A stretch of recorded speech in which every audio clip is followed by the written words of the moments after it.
You're looking at a table which describes 1, 2, 3, 4 different kinds of loans and gives you all of the different sort of itty-bitty details on like what are the advantages and disadvantages of each one, okay? So some of them are really easy to identify. For example, I would maybe put asterisks if I were you next to this one and this one. These are probably the most important mathematically because you're going to be crunching those numbers. You're going to be multiplying those by the principal. You're going to be adding them each month. That table that you drew up yesterday with me of like, what's the balance now? What am I owing after 6 months of repayments and that kind of thing? Right? All those things will factor in.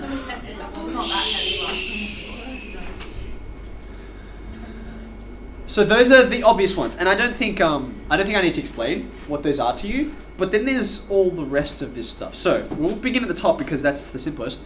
Establishment fee, by the name. What do you think that means? Okay, just to get started, just to get your foot in the door, right? Your establishment fee is just a lump sum that at the beginning of your mortgage or loan or whatever it is, you just have to pay that just for the privilege of borrowing money off them, okay? You can see there's not much there for their comparisons, yeah? They're all charging you a pretty similar amount, so there's not that much competition on there, okay? I will point out, maybe you want to, underneath your heading that you've written, you might see this phrase a lot. In an advertisement for a bank that's trying to steal customers from other banks, because that's the easiest way to make money, right? There's lots of people out there that've got a mortgage, they've got a loan, and if you can convince them to come to you, then that's going to be really powerful for you. What they'll do is they'll say, in little asterisks or sometimes big asterisks, we'll waive your establishment fee, right? What does waive mean? Get rid of. What they'll do is they'll say, okay, look, you're on the super one right now, or you're on that bank. If you come over to our bank, we will pay the establishment fee for you. So they're trying to encourage you. They're trying to incentivize you to move over to them. Does that make sense? Yeah. Okay. All right, let's keep going. Additional repayments. Now, have a look at what the options are on the right-hand side for additional repayments. What is this about? What does this mean? What are repayments? I know it's a really obvious question for you and me. Okay, this is what you're paying back every month, basically. And if you do exactly what they expect you to pay, what you agree to, you'll take 25 years, 30 years. You agree to the term of the loan. Okay, but suppose you win the lottery or you get a raise, and you're like, hey, I have access to more funds now. You're going to think to yourself, it's probably good if I can pay more money off sooner. Why is that, by the way? Why not just wait? Because you get more interest. Good. The longer you're in the loan, the more interest they're going to charge you. So, and especially, do you remember when we drew up that table? At the beginning of your loan, they're charging you heaps of interest. If you can reduce that amount, reducing balance, that's really good. Okay. So you can see additional repayments. That's not a given. You can see over here on the right-hand side. See that one over there?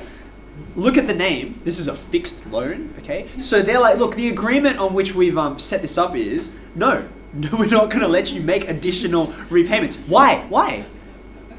Because they want the interest. Because they want to calculate more interest on you, right? So you can see, you can have a look at the other features. They're going to have other things that are going to attract you over to that. Maybe, based on your income, they're like, no, look, we're not even going to let you have the option of considering these other ones. You have to get this. Okay. You can also see there's this one here. So they're like, we'll take some repayments, but only a certain amount, right? They'll limit the number of extra repayments you do because every additional repayment you make is interest they don't get to charge you. Does this make sense? Okay. So maybe underneath your heading of comparing loans, right? When you say additional repayments, I would define that as, is the bank going to allow you to reduce the balance more than what was agreed to? Okay, let me say that again. It's a pretty important phrase. Is the bank going to allow you to reduce the balance with additional repayments more than what you originally had on your contract that you signed off? Okay, and obviously it's in your interest to do that. Wait, what? One more time. Additional repayments, right? What it means is, will the bank allow you to reduce your balance further than what you originally agreed to, right? So do you remember the previous example, the table, $1,888? They're going to get that from you every month. And basically you're saying, well, can I, if I want to, pay more than that? That'll allow me to pay off the loan faster. That's good for me, not so good for the bank. So they may or may not allow you to do that. Okay? Okay. Cool, let's move down the list. Redraw fee, right? What redraw refers to, and you should definitely write this down, redraw.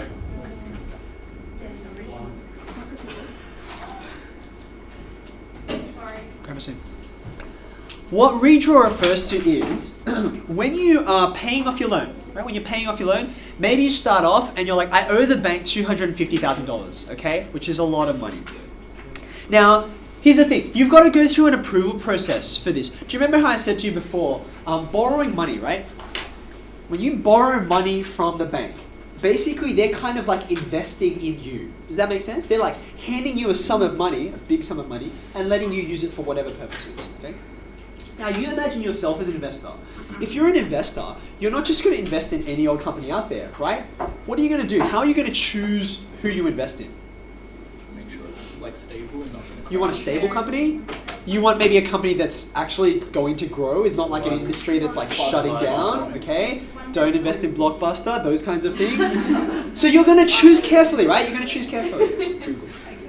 Now, being that the bank is investing in you, they're going to choose carefully as well. So they do these things called credit checks. Does anyone know what a credit check is?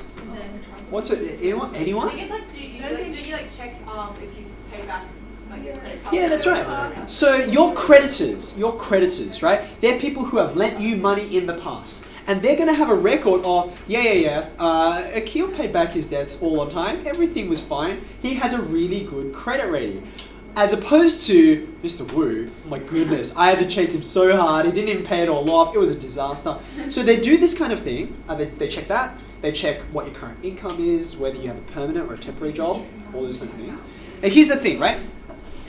Therefore, what they've done is, maybe just put this underneath because it's kind of important. The credit check, what it does is it leads to you being approved for a loan of a certain size, okay? Now, as you can imagine, the more you're earning, the more stable your job is, the better your credit history, the larger loan size they're happy to approve you for, okay? So now just imagine you're the bank, and you're like, yeah, Emily's fine, I'll grant her $250,000, she's trustworthy. Now, once you start paying that off, let's fast forward. 5 years in the future, you've paid off a chunk of money, and then you're like, I want to borrow more from that, right? I've paid off this money, but can I draw it back out? Like, I know I've been handing it to you because I'm in debt to you, but can I draw it out a second time? Can I redraw from you, okay? So redraw, as you can see above, not everyone's going to let you do redraw, right? Because redraw is kind of like, think of you, you're the bank, you're like, actually, I'm kind of happy that you paid me off. I don't want to let you borrow from me again. That's why some of these don't let you have redraw. Do you see that? They're like, no. You've paid it off. That money's back in my hands, thank you very much. You want to get another loan? Fine, we can reinvestigate. But these guys won't. This one will. It's the most expensive of them, you can see. And then have a look at this one. What's this mean? Have a look.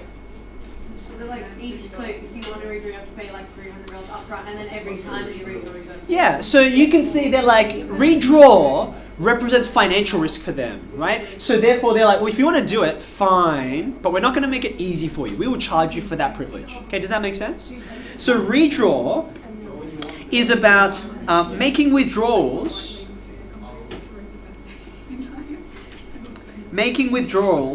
after repaying the debt. So it's kind of like, hey, can I make my debt go back up to what it was before? That's essentially what you're doing, right?